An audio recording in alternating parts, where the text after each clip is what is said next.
E aí galera, beleza? Meu nome é Lucas e eu tô trazendo mais um tutorial de como tocar violão. Algumas músicas no violão, na verdade, né? Como prometido no último vídeo, eu vou ensinar o outro modo de tocar a música Iron Man no violão, que é um som original, porque no último vídeo eu toquei desse jeito aqui.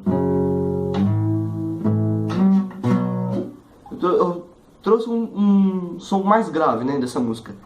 Mas o som original é esse aqui. É a mesma coisa do último vídeo, só que vai mudar só as cordas.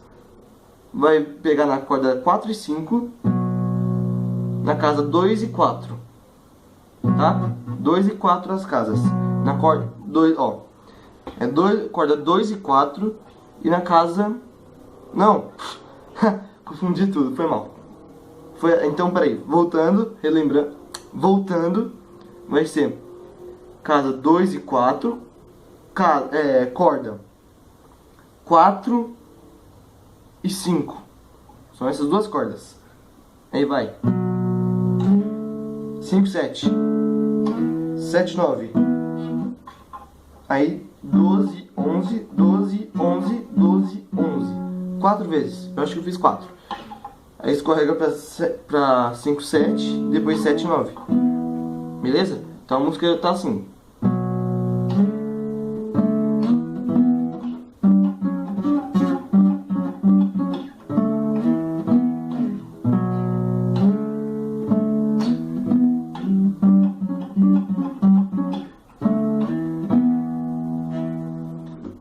Eu faço esse chacoalho aqui no dedo para o som sair assim, ó. Pra ter esse som. Depois eu vou ter outro vídeo explicando sobre isso também.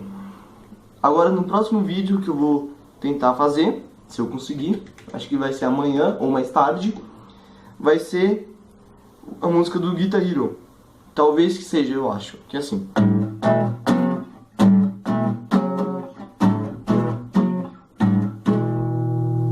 Beleza?